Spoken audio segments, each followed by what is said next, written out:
sa ako nang gituki mga igsoon nga nakahisgot na kita og ubay-ubay nga mga pagtulunan mahitungod nining basahon ni Marcos, no, sa kapitulo 1. Ug ania pa kita sa ikaupat mga igsoon ug daghan pa kaayo nga angay gyud nato nga masinati ug mahibaluan mahitungod nining basahon ni Marcos sa kinabuhi ni Ginoong Hesus. Dili kini mao lamang mga igsoon tungod kay aduna pay mga gihimo ni Ginoong Hesukristo nga mga milagro pag-ayo sa mga masakiton ug pagpahawa ug pagpalayas sa mga dautan nga mga espiritu nga may sulod sa iyang mga katawhan. Dining higayon ng mga igsoon anhimo na una ta nining ato ang bersikulo nga atong gitutukan, ang bersikulo 21 ngadto sa 28. Diin adunay tulo ka bahin sa atong pagtuon mahitungod kini kang Hesus. So ang una atong nahibaw-an mga igsoon nga si Hesus anaa niya ang pagkamaalamon. Anaa niya ang pagkamaalamon diin aduna siya'y gahom o otoridad sa pagtudlo. Ug ang iya ay kaduha mga igsoon ang iyang pagagamhanan. Anaa niya ang otoridad usab sa pagtudlo ug otoridad sa pagmando. Atong makita sa atong pagpadayon sa atong pagtuon. Ang ikatulo mga igsoon mao ang pag-ila kaniya sa katawhan. Tungod sa iyang pagkamaalamon o sa iyang pagagamhanan, dinhi nakita sa mga katawhan nga dili siya ordinaryo lang nga magtutudlo, no? So atong tagsa-tagsaon kini pagtuki mga igsoon, unsa may gipasabot ini iyang pagkamaalamon, no? Dinhi ang iyang otoridad sa pagtudlo. Sa bersikulo 21 nag-ingon og sa 22, ningon dinhi unya miabot sila sa lungsod sa Capernaum, pag-abot sa adlaw igpapahulay misulod si Hesus sa sinagoga og nagtudlo. Ang mga tawo nga nakabati kaniya natingala tungod sa iyang pagpanudlo nga may otoridad ug dili sama sa mga magtutudlo sa balaod. So nining higayon na mga igsoon, sa man pagtawag ni Ginoong Hesus sa iyang mga sa upat ka mga tinun-an dito sa baybayon sa dagat sa Galilea nga sila si Andres, Simon Pedro, Santiago ug Juan. Siya ug ang iyang mga disipulo miadto sa siyudad sa Capernaum, usa ka dungguanan sa siyudad, dungguanan nga siyudad sa dagat sa Galilea, ug ang dapit nga diin gitawag og puloy-anan ni Pedro, no? Ug atong makita din mga igsuon nga naa dinhi nagpuyo sila ug kauban kining tulo usab ka mga disipulo nga gitawag ni Hesus. So atong makita dinhi nga sa bersikulo 21, no? So ato usab nga hisgutan usab sa dili ta mo padayon ang moderno natong kalibutan karon nahibalo na gyud ta nga naanata sa panahon sa teknolohiya, nya panahon sa mga daghan kayo mga patulunan nga makadani kanato. Nga diin og dili kita motutok, dili kita mogunit sa balaan nga pulong sa Dios ug mosalig ni Ginoong Hesus sa tibok natong kasing-kasing, sigurado gayud nga mahitumpawak kita sa bungaw sa kalautan. Sama sa gingon sa uban sa ang pagbasa sa ebanghelyo karon ingon og karaan na kayo, wala nay paglaom mo na say madungog nato niadtong mga tawo nga wala motuo ni Ginoong Hesus, no? So dili na kita motuo sa dautan nga mga espiritu, no? Doon na say mga tawo nga mangutana ta motuo pa mo anang naay mga gisudlan daw tag espiritu. Nay uban di motuo mga igsoon. Nya mingon sila kana nay exorcist o exorcism. Mingon pud sila mga igsoon nga narana sa sini, narana sa salida dili na tinuod, no? Pero mga igsoon, sa atong panahon karon si Ginoong Hesus nagtudlo kanato dinhi. Ug wala nay makatudlo nga adunay tinuod nga otoridad, no? Aduna kitay pagduha-duha sa otoridad ug dili sa pagsalig sa tanan nga ato makita mabasa. Maayo na nga rason mga igsoon sa ato nga pagsiguro kung tinud-anay bagayod ang ato makita ug atong mabasa. Kay dili tanan nga ato makita mabasa tinuod, di ba? Dili tanan tinuod. Daghan kayo nga mga paglingla, ilabi na gyud sa social media, no? Dili sa pagdaot ang social media gamit kay na nato. Kinahanglanon kay na nato. Ilabi na gyud sa buluhaton nato dinhi sa iglesia ug sa aton trabaho, sa aton negosyo, gamit kay na apan usahay subok palandungon mga igsoon nga dunay mga katawhan nga maghimo gayud og dili mga ayong mga balita o mensahe nga ilang ibutang nila sa social media. Diin mo'y nakaguba sa reputasyon niini. So sa social media adunay lain-laing mga bersyon sa kamatuoran, no? Aduna kitay maayong rason sa pagduduha sa otoridad ug sa bisan unsang pag-angkon sa kamatuoran. Ngano man. Aduna kitay gibasa tungod kay taliwala sa kalibutan nga walay klaro ug piho nga kamatuoran. Anaa si Jesus. Nagpadayon sa pagtanyag sa usa ka tin-aw, klaro ug matinud-anon nga kamatuoran. Ug atong makita nga siya adunay otoridad. Walay katapusan nga mga kamatuoran nga atong masaligan ug tuhuan ug bisan pa ang pagdumala sa atong kinabuhi. Ang mensahe na gihatag ni Jesus kanato mga igsuon angay gayud nato nga tagaan og bili tungod kay kini nakahatag og kayuhan sa atong kinabuhi. Dili lamang sa atong physical kundi labi na gyud sa atong espirituhanong bahin sa atong kinabuhi. Gitabangan kita ni Jesus nga magkinabuhi nining kamatuoran na pinaagi sa pag-abog, pinaagi sa pagbadlong, pinaagi sa bisan unsa nga makapugong kanato sa pagkinabuhi sumala sa iyang gitudlo. Kay daghan kayong mga tentasyon nga mo'y kanato nga dili kita mutuo sa pulong sa Dios. Daghan kayong mga lingla nga mahitabo nga kita makatuo sa mga pagsangyaw o mga uban pang mga gitudlo nga nato. Atong inumduman mga igsoon atong tuan ug atong hibaw-an nga wala siya mo ani aron lang imantala o isibya ang gingharian sa Dios. O sayanong tawag og mga tinun-an sa pagsunod kaniya, no? Nagtawag siya sa upat. O para lang sa pag-ayo sa mga masakiton. Ubisan pag gani iyang kamatayon diha sa krus alang sa mga sala sa atong mga sala o sala sa kalibutan. Niani siya mga igsuon aron sa pagbuhat sa tanang mga butang. Dili lamang pinili ay ang gibuhat apan ang mahinungdanon nga miani siya aron pagluwas kanato pinaagi siyang kamatayon sa krus. Apan dili lamang kana ang gihimo kundi gihimo niya ang tanang butang alang sa kimayaan sa iyang ngalan. Kinsa ang nabulahan? Kitang tanan ang nabulahan. Nganong nahimo man kini ni Jesus? Yano kayo. Tungod kay ang kamatuoran siya anak sa Dios. Mao ka na ang tinubdan sa iyang otoridad. Ug ang rason nga makatudlo siya niining paagiha tungod kay siya lamang ang makatudlo niining paagiha. Walay lain. So ato makita mga igsuon. Sa bersikulo 21 nagisgot mahitungod sa sinaguga. Naibalaw na siguro ta nining sinaguga, no? Gitawag ni sa Griego nga termino nga panagtigom, no? Adto sila nagtumong kani sa usa ka lugar o istruktura o building diin mahitabo ang maong panagtigom. Mao na gitawag nila og sinaguga sa unang panahon. Kini mao ang lugar nga mahimong sentro sa pagtudlo sa mga Hudiyo. Ingon ani kaning ato, no? Tawag din nato og sinaguga. O sinagog, no? Kini ang sentro sa pagtudlo sa pagtuo sa mga Hudiyo, no? Ang mga Hudiyong scholar nagtuo sa ang sinaguga nagagikan pa sa panahon ni Moises, gisunod nato ni sa panahon pa ni Moises bisan pa lagmit nga nagsugod kini sa panahon pa unta gyud sa pagkabihag ngadto sa mga Israelita ngadto sa Babylonia, no? Diin sila nagkatibulaag ug naghimo sila og usa ka lugar ug pundok ang gitawag nila og sinaguga.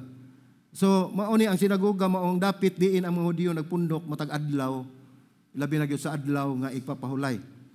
Unsa hinungdan mga igsoon alang sa pagsimba ug sa pagpamati sa pulong sa Dios ug sa basahon nga itudlo sa muhatag sa mensahe sama sa atong gihinahimo karon, no? Matag Domingo ani ata aron mamati sa pulong sa Dios diin gigamit lamang kining ubos ninyong alagad sa Dios sa pagbatbat sa iyang pulong igo lamang ako ti pamaba kaniya. So atong makita dinhi ang responsibilidad sa pagtudlo sa sinaguga giambitan usab sa kahibalo sa kasulatan. So ang nagsangyaw sa pulong sa Dios diha sa sinaguga gikuha ni ngadto sa una sa Torah, no? Gikan sa Torah nga ang kahalugan sa Hebrewanon mao ang balaod o mga pagtulon-an. Mao nang ginahimo nato karon nga nagbasa usab kita niining maong mga pagtulon-an gikan sa Dios aron atong masayran kung unsa gayud ang iyang kabubuton sa tuang kinabuhi. Isip usa nga nailhan nga magtutudlo si Jesus. Nining higayuna siya iladok ay nailhan siya nga usa ka magtutudlo busag gihatagan siya o kahigayunan sa pagsulti ngadto sa sinaguga, no? Apan sa iyang pagbuhat nini nahimo inon nga dayag nga dili siya ordinaryo nga magtutudlo. Tungod kay sa kadugog sa iyang mga mensahe nahingangha og nahibulong gayud sila nga dili lamang ordinaryo kini nga mensahe nga gipadala kaniya. Nasayod na kita ngano nakabaton si Ginoong Hesus niya na tungod kay sa atong gisulti na sa unahan nakahimo siya nini tungod kay siya lamang makahimo nini tungod kay siya anak sa Dios. No? Sa adlaw nga ipapulay si Jesus moadto sa sinaguga, gikan sa buntag hantod sa hapon, so tuas siya ngadto gikan sa buntag hantod sa hapon. Nya ni kagabi mo balik siya sa balay ni Pedro, diin mo iyang giabutan. Sa iyang pagpanudlo atong makita nga gipadaya gayon ni Jesus ang iyang gahom ug ang iyahang otoridad. So ato sa masayran o nasayran nga nagbantala sa ginghari, si Jesus nagbantala sa gingharian sa Dios ug nagtawag sa mga tao sa paghinulsol o sa pagtuo sa banlaang pulong sa Dios o sa mensahe, no? Gihatagan usab og gibugaton ni Marcos diin ang mao nagsulat nini, dili lang kun unsa ang gisulti ni Jesus mahitungod sa gingharian sa Dios. Adunay gihatag nga gibugaton si Marcos, gihatagan usab ni Marcos gibugaton ang gahom o otoridad ni Jesus samtang siya nagtudlo. Gipasabot gyud ni Marcos, gipaila niya ug yang gipakita kun unsa ang gahom ni Ginoong Hesus pinaagi sa iyang otoridad sa pagtudlo ngadto sa mga katawhan. Atong hinumduman ug atong timan-an mga igsuon nga samtang kadaghanan sa mga magtutudlo nagsulti base sa otoridad sa balaod o ubang mga tradisyon. Si Jesus nagsulti ingon nga adunay otoridad sa iyahang kaugalingon. So makita nato nga iyang gipaila nga siya aduna gayoy otoridad. Ang gipasabot ni mga igsuon mo ni ang mga magtutudlo sa unang panahon ang mga Parisiyo. Kaya ang mga Parisiyo mga igsuon daghan kayong tulumanon nga gipahimo. Ato lang matagan og ehemplo dili ang tanan kay daghan kayo ni sila mga igsuon nga gipahimo nga diin ang mga tao, ang mga Hudiyo, ang mga Israelitas naglisod na sa pagtuman niini. Sa una pagsugod nila paghatag nining balaod nga ilang gihatag maayo ra mga igsuon kay tuod nahisubay man kini sa kabubuton sa Ginoo. Apan ang usa ka ehemplo lang akong ikahatag mga igsuon kining paghugas sa mga kamot. No?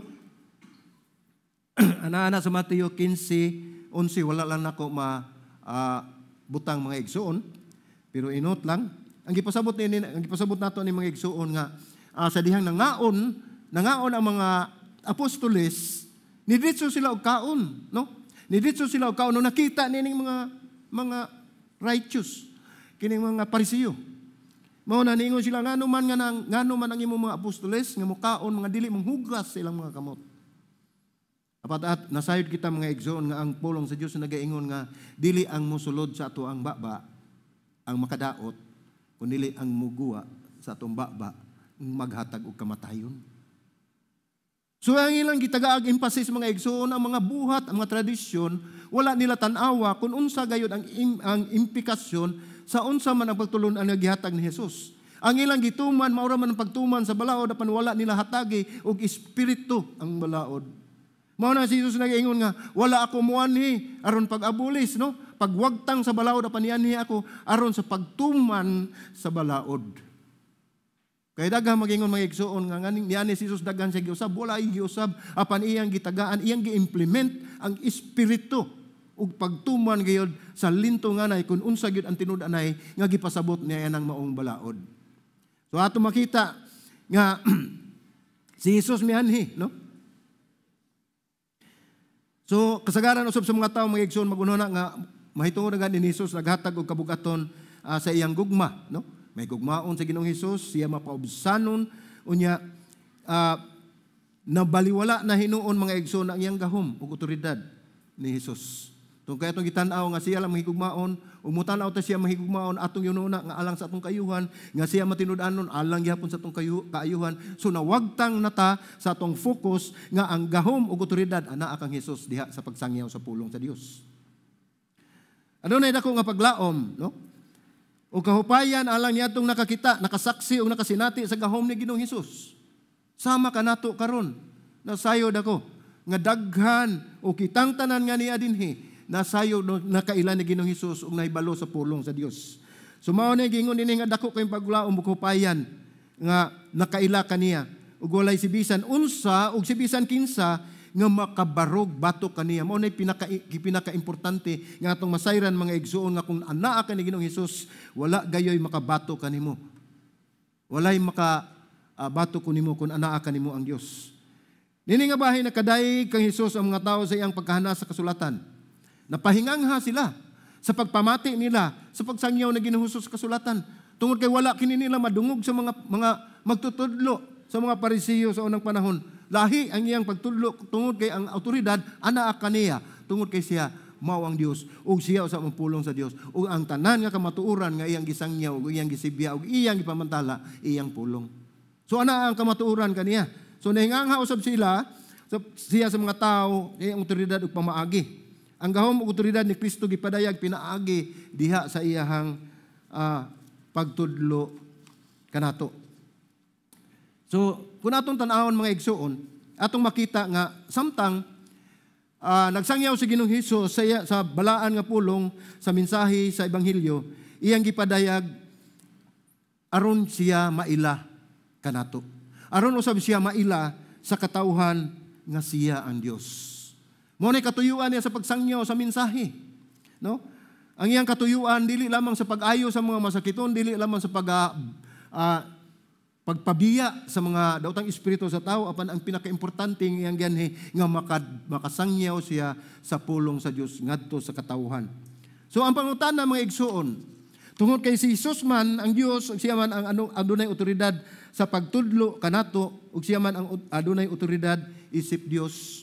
Ang pangutana, nagpasakop ba kita kang Hesus ingon nga Dios?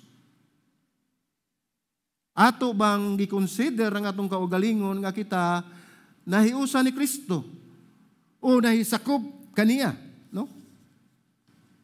So ato usab makita mga igsoon nga dili igo ang paghuna-huna. Kana maghuna-huna ta nga maayo siya nga magtutudlo. Maghuna-huna ta nga nindot ang iyang gipamulong. Maghuna-huna ta nga kinabuhi ang iyang gipamulong. Dili igo ang pagpasalamat sa mga espiritu sa iyang pagtudlo ingon nga anaa kaniya ang tanang otoridad. Ang mainungdanon mga igsuon, kung si Hesus kung si Hesus Dios sa atong kinabuhi, kinahanglan magpasakop kita kaniya o kinahanglan nga bug-os ang atong pagsalig kaniya. Mao na mainungdanon, no? So mao na nagdala kanato sa atong unang punto mga igsuon ug ang ikaduha ang iyahang pagkagamhanan. Ang otoridad sa pagtudlo, ang ikaduha ang iyang pagkagamahanan. Otoridad sa pagmando. So, dili kini ang katapusan higayon mga igsuon kung atong tan-awon nga atubangon ni Ginoong Hesus kining maong suliran. Kining mga tawo nga gisudlan og daotang espiritu. Daghan pa ang iyang atubangon ni mga igsuon. Tungod kay nahitabo kini kay nakita kay posible kayo nga mga demonyo adunay panagsumpaki ug aduna siya'y kasuko kalagot sa anak sa Dios. Kaya ning kontra, no? Nasuko kaniya, nadlo kaniya. Ang pagpanag-iya niini mga igsuon, ang pagkabato niining maong demon possess, gibasol sa daghang butang nga atong mabasa sa kasulatan, no? Ang ehemplo ani mga igsuon panalitan sa Mateo 17 bersikulo 15 nag-ingon. Umingon, "Sir, kaluy-in tao ng akong anak, patulon siya o grabe ang iyang pagantos kung musugmat kini. Makadaghan na gani siya mahulog og kalayo sa kalayo og sa tubig." So ato makita ning maong bersikulo mga igsuon nga kini usa ka sakit. Usa ka balatian nga gihambin sa usa ka tawo ug uban gani ani inborn. Gikan pa sa iyang pagkatao. Apan kung tan-awon usab sa paghukom sa uban nga mga tawo nga kana nasudlan og demonyo, no? Aduna sila paghukom diin wala nila tan-awa ang kahimtang. Bisag wala sila kasayuran. Adunay ikaduhang example may igsoon mabasa nato sa Marcos kapitulo 5 bersikulo 3 ngadto sa 5 nagingon dinhi, "Kining tawhana giyawaan og nagpuyo sa mga lubnganan. Wala nay makagapos kaniya bisan pagkadinahan siya." So makita nato nga kini mao ni ang tao nga gipuy-an sa demonyo. Bersikulo 4 lagi, daghan ang higayon gigapos iyang tiil ug kamot apan iya lamang gipamugto ang mga kadina o giguba ang mga pusas. Kusgan kayo siya ug wala gayoy makapugong kaniya. Bersikulo 5 ringon, adlaw gabi magsuroy-suroy sa salubunganan og kabungturan og magsigig-singgit og magsamad-samad siyang lawas pinagi sa bato. So ato nakita, opposite ang reaction niining usa ka epileptic. Ang epileptic atong makita usa kini kabalatian, dili ni demon possessed. Ang ikaduha na makita mo ni tataw og klaro nga sudlan kini sa daotang espiritu tungod kay dili na ordinaryo ang iyang gipanghimo. Ingon pa gani din ang mga igsuon, giguba niya ang pusas, no? Ligon ba kay na? Kasi wa pa kasuwaya na. No? Ligon kay na og ang mga kadina giputo lang niya ang mga kadina, no? Magsamad-samad pag siyang lawas. So makita nato ang reaksyon opposite sa lain katong epileptic o kaning usa ka tawo nga nasudlan og demonyo, nga makita nato nga siya gayud tinuod nga nasudlan. So lisod kayo sa atong modernong panahon mga igsuon ang pagtino o pagsiguro o pagtan-aw kung asa kung ang usa ka tawo pulos bagi demonyohan o nag-anto sa physical o mental nga sakit. Busa ang ato lamang pagabuhaton mga igsuon nga dili kita mohukom. Dili nato hukman ang balatian nga gihambin sa katawo, dili nato hukman dayon tungod kay ang paghukom dili ato. Sa Dios ang paghukom, no? Usahay gipakaubos nato baliwala nato ang gahom sa demonyo. Ana tinuod na sila mga igsoon. Bisan ako, awa ko masudli ha, wa pa ko muhuman, no? Nakasinati usab ko ni ana mga igsoon kanabang maingon nila nga na ay mga bitawag na to diingon nato ba others, no? Mubo lang nga kuan one time gamay pa hinahon ko nagmahabang usapan to, no? Gamay pa ko pero nakasinati ko og siyempre atong amahan klaro gi kay ang tingog, no? Makasinati ka sa tingog nya ang iyag yung buhaton pirmi inigabot niya, no? Ngayon igsaka niya didto ibutang ang iyang sapatos kahoy man tong balay nga magipuyan sa una nya karon gihapon di nakahoy payag na lang. So inibutang niya ang sapatos, mutingog yun ang sahog, no? Pagbutang niya sa sapatos kanang musangpit pag siya sa ngalan. Isa-isa niya tawag. So kanang panahon lagi mga bata pata unya atong mga apuhan kuan biya sulid biya nga mga katsila, no? Ambot nga nung wa sa ko makatsila. Side sa kong ginikanan mga katsila magod. So mao ni sila nga payos kini sila mga igsoon, iba payos no kanang gabi kayo ang pagtuon nila sa dako nga simbahan. So natol to mga igsoon nga sunod ra man taon sa buhaton sa tong apuhan kay ug di ka mosunod na may kanang kasuway na magbunalan mo ng palwa sa iba, no? Ay sunod iba labhag, no? Mao to nga sunod lami naami anang higayon na mga igsoon ni abot sa papa. Na wanam to kung amahan to ano mas langit. Sigurado kung lang ito kay nangayo man to siya og kuan kanang basahon nga iyang mabasa samtang naa pa siya sa kalibutan. Nahibalo naman na. So mao to nga paghatag nako pag sangpit mo baro din miksaban mi sa mga puan. Tiwasa sa nang orasyon niya. Ata luhod sa balik. Pagkahuman na magsun dito gyud migo ablihan ako pultahan pag abli pultahan way tao. Pag abli nako sa pultahan sige nako sangpit abot ko dito sa silong pangita ako. Wadang tig taon niabot ang ako among amahan, no? Daghan man migsoon among amahan. Naabot siya, nagdala og sudan. Pag abot diin man day ka, ni lakaw kag balik. So nung lakaw balik, mo pag gani pag abot nako, diha na nalimbawot na ako malibo eh. Diha na bati mi kadlok. Nya mao to nga naagi day na sila. Tinuod na sila. Ni samot pag akong kadlok mga igsoon nga nangutana mi sa musilingan giistoryahan na mo sa nahitabo ningon siya nga tinuod bitaw na kay naay bukton din na sa kanang puyo di sa una lubong na di sagdanan kay nabutas di lamita kusa sa mom na gidino na wala na ginon manaog na mi mulayat na mi ditso di mo agi higdanan bitaw kana istorya na may igsoon pero nasinati ko gyud nga dili ginato ibaliwala nga duna na sila anaan na sila ang presensya na nila apan salamat sa Ginoo nga dili na sila makaduol nato tungod si Kristo anaa sa inyong kasing-kasing anaa sa inyong kinabuhi ang Ginoo nagauban kanato kanunay. So mo na nay ako lang aplikasyon mga igsoon gamay nga anaa gina sila. So nagpuyo kita sa kalibutan diin milungtad, no? milahutay, milungtad ang kadautan ug diin ang mapurisa sa dautan aduna pay sarang gani nga maka-impluwensya nato sama sa nahitabo, no? Apanasayod kita usab mga igsuon nga ang Dios labaw sa tanan, no? Mao ginay atong gigunitan. Labaw sa tanan ug moabot ang adlaw nga ang tanang dautan mapildi niya. Diin nahiabot na ug napildi na niya didto sa Kalbaryo sa krus sa iyang kamatayon. Gihadlok kita mga igsuon tungod kay sila pildi na mangod, no? Pildi na ang atong kaaway tungod sa kamatayon na Ginoong Hesus. Kita makig-away kanila mga igsuon, dili kay aron mo daog, kundi dili makig-away kita nila tungod kay kita mga victorious na, kita nagmadaugo na. Mao nang ato silang batukan, di ta mahadlok tungod kay ang Ginoo anaa kanato. No? Mao ni magdala nato si katulong nga pulong.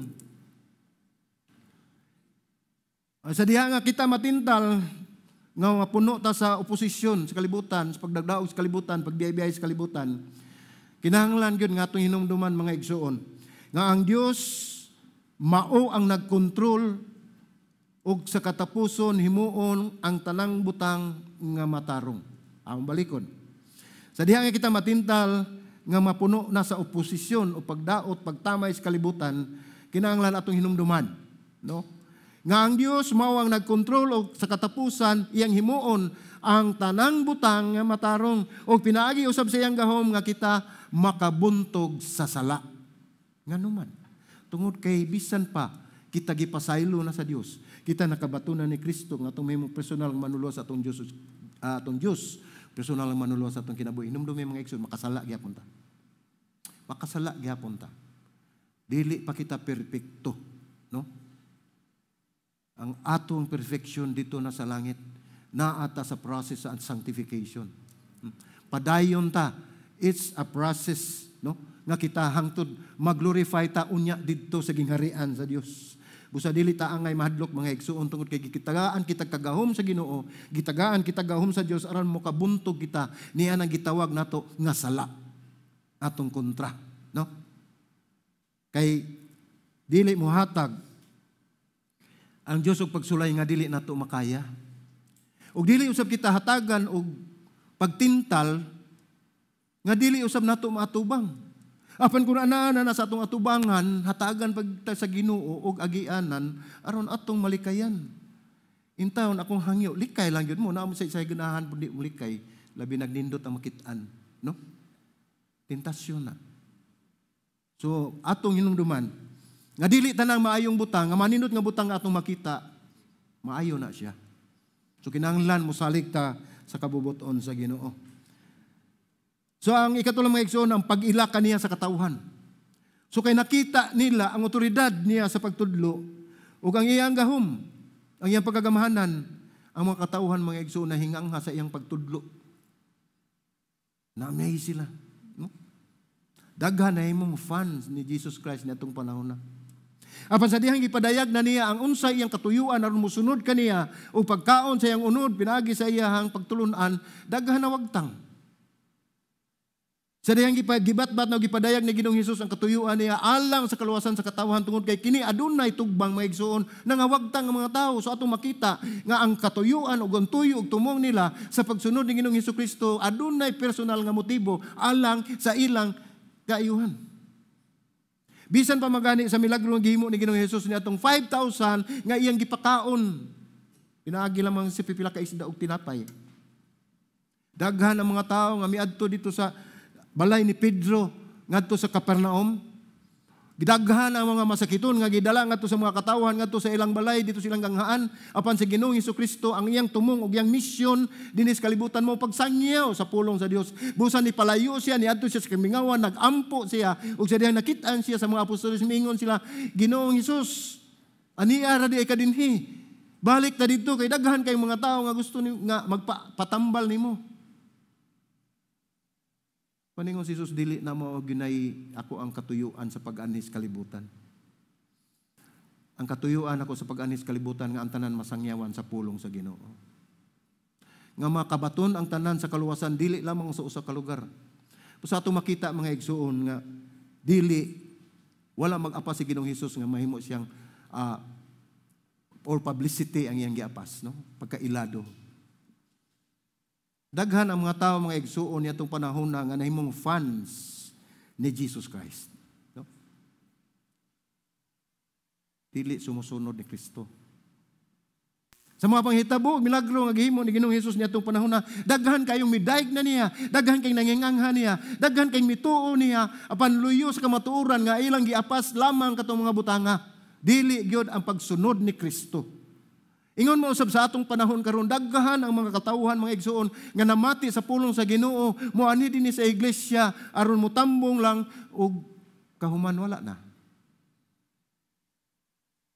Malaos lang dayon ang atong kahiguaos nga may makasanati ta sa presensya sa Ginoo. May igsuon, asa may atong pilion. Mahimotang fan ni Jesus Christ or followers ni Jesus Christ. Tungod siya kay sa kadaghan sa mga katawhan nga nagsunod kaniya sa makaduhang kahigayon nga siya nagmimog milagro pagpakaon sa libuan ka katawhan. Apan sa paghisgot na niya sa katuyuan niya sa kaluwasan mga tao na wagtang. O bisan pagani sa panahon nga siya dito nagitaral na dito sa ukmanan, ang mga apostoles ni saan nga bisan pagpatyon sila dili sila mobiya ni Ginoong Hesus, unsa may nahitabo. Siya na lang usa nabilid, gibiyaan siya sa mga tinun-an. Ingon ni anak mga igsuon, atong mapanaminan kung unsay atong buhaton niini, unsay atong mahimo niini luyo sa kasayuran nga kita giila ni Ginoong Hesus nga iyang sumusunod. Atong pangutanon no atong kagaling unsa may atong maani. Dili lamang kaayuhan, dili lamang panalangin, kundi ang atong maani mga igsuon kun si Ginoong Hesus mismo. Tungod kay siya ang atong Dios, siya ang gamahanan ug siya ang maghatag kanato sa tanan. Sa Marcos 1:27 ngadto 28 nag-ingon, hilabihan kay bulong sa mga tao nga nagpangutan-anay, unsa ba kini bag-ong pagtulon-an? Kining tawhana adunay gahom sa pagsugo sa mga yawa ug siya motuman kanila. Busa mikaylap dayon sa tanang dapit sa Galilea ang balita mahitungod kang Hesus. So tan-aw nato mga igsuon nga wala gyud makapugong ang mga tao sa marites. Pagsulti sa uban nga katawhan sa gihimo ni Ginoong Hesus. Ingon ni ana ang pagkahinganghan nila. Ingon ni ana ang ilang pagtan-aw ni Ginoong Hesus. Ingon ni ana ang ilang pagtuo ni Ginoong Hesus nga usa ka pagtutudlo nga dili ordinaryo. Diha dayon nilang gitabi nila, gisulti nila sa mga kaigsuonan sa tibok Galilea ang mahitungod kang Hesus. Tungod kay nakita nila ang kahibulungang buhat nga gihimo ni Ginoong Hesus, ang iyang otoridad sa pagtudlo o ang iyang otoridad o ang iyang gahom nga gipasundayag pinaagi sa mga magtulunan nga iyang gihatag ngadto sa katawhan. Mao kini ang pagtubag sa katawhan sa ilang nasaksihan sa gahom pagtudlo ni Ginoong Hesus ug ang otoridad nga iyang gihuptan. Paghatag kaniya o pag-ila kaniya. Apan dili na maoy okay ra na mga igsoon, maayo na siya, maanindot na apan dili na maoy tinguha ni Ginoong Hesus sa matag usa kanato sa atong kasing-kasing. Dili igo ang atong pagdaig kaniya, dili igo ang atong pagsimba kaniya, dili igo ang atong pagtuo kaniya, kundi ang gikinahanglan ni Ginoong Hesus nga imong ilhon siya nga mao ang imong magtutudlo ug ikaw mosunod kaniya isip followers ni Jesus Christ. Isip disipulo ni Ginoong Hesus. Mao na yan tinguha sa matag usa nga katawhan mga igsuon. Mao na ang misyon nga gihimo ni Ginoong Hesus niadtong panahon na ug mausab ka ng misyon nga atong ginahimo dinhi sa atong iglesia ang pagdisipulo, ang pagdisciple sa mga katawhan nga wala pa makaila ni Ginoong Hesukristo. Usa atong tagaan nagbili mga igsuon ang mahitungod sa discipleship. Atong tagaan og bili kun unsa gyud katuyuan nato nining pagdisipulo sa mga katawhan tungod kay mao nang gitinguha ug mao na ang misyon ni Ginoong Hesus sa pag-anis kalibutan nga igani iyang gipakamatyan ang mga katawhan aron mo sunod sila kaniya. Ang pagdisciple mga igsuon mao ni ang tawag ni Ginoong Hesus kanato. Ang ubang panon sa katawhan katong nakadungog ni Hesus nga nagtudlo ug nakakita sa iyang gahom ibabaw labaw pa sa demonyo sila nahingangha ug natingala ug ilang giila ang iyang otoridad sa pagtudlo ug gahom dili kini nila matago silang kaugalingon ug dali kaayo mikaylap ang balita pinagi kanila mahitungod sa otoridad ni Hesus ug sa iyang gahom bisan diin sa maong dapit. So dinhi mga igsuon ni mensahe nga atong gisgutan karon makita nato kung unsa gayud ang pagkagamhanan ni Ginoong Hesus. Unsa ang iyang otoridad nga gidala na anaa kaniya. Unsa ang iyang gahom ug otoridad sa pagtudlo nining mao mensahe. Gigamit lamang kining inyong igsuon mga igsuon naron sa pagbatbat nining mga mensahe nga iyang gihatag. Apan atong hinumduman ug atong tan-awon mga igsuon gyud nga dili ta malimot nga nagpuyo kita sa kalibutan. Nagpuyo kita sa kalibutan, diin anaa ang dautan. Dili na malalis. Diin ang purisa sa dautan, aduna pa isarang yun nga, bisan kinsa nga walay Diyos sa ilang kinabuhi, ma-impluensya gina niya. Apan naibalo kita mga igsuon, nga ana ang Diyos. Ana ang Diyos, labaw sa tanan, ug moabot ang adlaw, nga ang tanang kadautan, mawagtang nining kalibutana. Dili lamang igo ang pag-ila sa gahom ug otoridad ni Hesus. Kinahanglan gayud kitang magpasakop nga mahimo tang sumusunod ni Kristo. Ngadto kaniya ug kinahanglan usab natong ipaambit ang mahinungdanon nga buhat nga mao ang pagpaambit sa mensahe nga gitudlo kanato ni Ginoong Hesus dinhis kalibutan. Tungod kay pinaagi lamang kaniya nga ang uban mapasaylo sa ilang mga sala. Mahinungdanon kayo mga igsuon. Mao ni ang resulta unya damlag kung ikaw o ako kitang tanan mo sangyaw sa pulong sa Ginoo magpadala sa mensahe ngadto sa kalibutan kay pinaagi lamang niini nga gikan kini ang mensahe ni Hesus mapasaylo ang ilang mga sala ug mabalhin gikan sa gingharian sa kangit-ngit ngadto sa gingharian sa Dios. Dako kayo og impact mga igsuon kung kita magmatinud-anon sa pagpangalagad sa Dios. Pinaagi sa pag-share sa gospel ngadto sa mga katawhan nga wala gyoy alamag, nga wala gyoy kalibutan, nga walay Dios sa ilang kinabuhi. Makaya ba nato nga kita lang moadto sa langit? Unya wa day ta masayod nga atong mga mahal sa kinabuhi sa atong pamilya na apay mabilin. Nga nagtuo ta, no? Kana gong pulong nga abi nako, no? Daghang nangadaot ang abi nako. Abi nako og luwas na ka. Abi nako og nakasabot ka. Abi ayon na sig abi. Abi-abihan ang tawhana. Sangyawi sa pulong sa Ginoo. Pakita siya kung unsa ang mensahe ni Ginoong Hesus nga na kanila aron sila mabalhin gikan sa kangit-ngit ngadto sa kahayag diha ni Ginoong Hesus. Ug pinaagi lamang sa paghinulsol mga igsuon. Pinagi sa paghinulsol ug pagtuo nga ang kaluwasan anaa ug atong mabatunan. Muna atong ipaila ug pahibalo kanila nga kinahanglan magmatinud-anon usab kita sa pagpaambit niini nga mensahe tungod kay mao kini ang atong misyon ning kalibutan. Mao ni ang katuyuan ni Ginoong Hesus. Nabisan pa gani siya gitawag siya sa mga disipulo nga balik ta dito kay daghan kayong nagkinahanglan sa imong tabang, nga daghan kayong ayuhonon nga masakiton. Apan unsay gingon niya dili ni mao ang tinud-ana, dili gini mao ang akong tuyo ug tumong sa pag-anhi dinhi kundi ang kalag sa mga katawhan, ang pagsangyaw sa ebanghelyo sa Dios. Diin mao sa iyang pulong aron ang tanang mga katawhan madala unya ngadto sa gingharian sa Dios. Mao na importante sa atong mensahe karong kapunon ng igsoon. Busa atong hinumduman gayud. Ang tulo ka butang mahitungod kang Hesus. Ang una ay ang pagkamaalamon. Walay makatupong, walay makatandi sa iyang otoridad sa pagtudlo. Tungod kay siya Dios. Nganong nahimo nini ang butanga? Tungod kay siya lamang makahimo nini. Walay lain. Ato sa makita ang iyang pagkagamahanan, di ang otoridad niya sa pagmando. Wala siya moingon dito sa tao nga didemonyohan nga paghuwat diha kay maghimo pa ko diri og orasyon.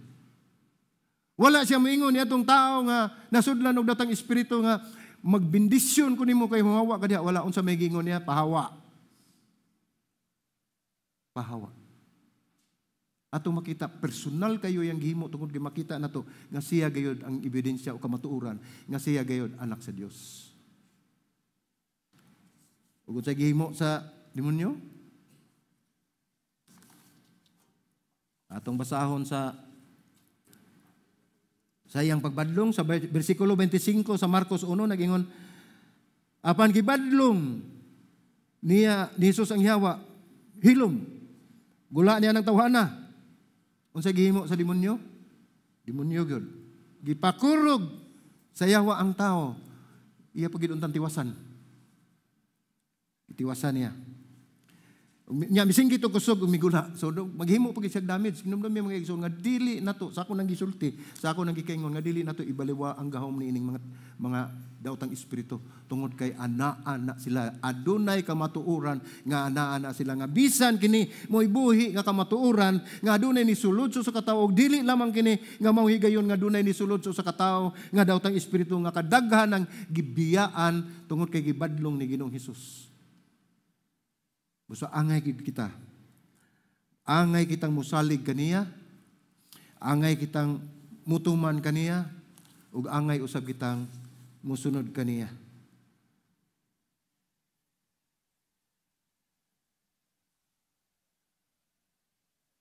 So mao kini ang gitudlo ni Ginoong Hesus kanato karon. Ug nagtanyag kanato ang gahom sa pagdumili sa sala. Gitagaan kita niini, gihatagan kita niini. Ang gahom sa pagdumili sa sala, sa kamatayon ug daotan sa atong kalibutan, no? Batok sa mga daotan. Ug ang katakos sa paghinulsol ug sa pagtuo. So dili day nato mahimo nga kitara. Gitagaan kita ni Ginoong Hesus sa katakos sa paghinulsol ug pagtuo kaniya o pagtuo sa iyang pulong sa maayong balita. Nga siya mianhi aron pagtudlo kanato nining bag-ong panahon nga sophisticated na kayo ang kalibutan, gipahinumduman kita mga igsuon sa katapusan nga kita nga maura kini ang makaluwas kanato. Ang gitudlo ni Ginoong Hesus kanato ug ang iyang kamatayon aron ihatag niya kanato ug makatuo kita niini ug makasalig niini tungod kay si Hesus. Dili lamang siya usa ka maayo nga magtutudlo kundi sa karon ug sa pagkakaron o kanunay siya ang hinigugmang anak sa Dios. Mao ni may balita. Dili lamang ordinaryo nga tao si Ginoong Hesus nga miani sa pagtudlo kanato apan siya ang anak sa Dios. Nga buhi nga mao'y nagunit sa tagsa-tagsa nato ka kinabuhi nining higayuna. Busa ayo kalimot ang iyang pagkagamhanan, ang iyang otoridad sa pagtudlo ug ang iyang gahom. Nagihatag ka nato aron ato ning maatubang ang tanan nga mga kakulian ug kalisdanan hining kalibutan. Magampo ta. Lord, salamat Ginoo sa imong mensaheng imong gihatag karong kahaponon. Tugot amahan nga ang mga pahinumdum ug pahimangno nga imong gihatag kanamo. Amo giyon matisok sa amo ang huna-huna ug sa among kasing-kasing. Ug amo kining ikinabuhi Ginoo gikan karon takna hantud sa katapusan. Uban ni lamang kami Ginoo Dios, Ginoong Hesus. Sa among paglakat sa matag adlaw, nga imong presensya magauban kanamo. Salamat Ginoo God sa imong kamatinud-anon diri kanamo. Pinaagi sa mensahe nga imong gipadayag nining higayuna. Salamat o Lord sa paglaom nga wala gayoy katapusan nga ikaw ang Diyos hangtod sa kahangturan sa mong kinabuhi. Nga ikaw ang Diyos nga hinagugmang anak sa Diyos sugula na ilain nga magdala ka namo sa kinampungkayan sa mong pangandoy nga kami sa katapusan o sa kapulihay maguban kanimo dina sa imong gingharian o diha sa imong trono. Dalaygon ka sa walay katapusan naman. Kini mong pagampo sa ngalan ni Ginoong Hesus. Amen. Amen.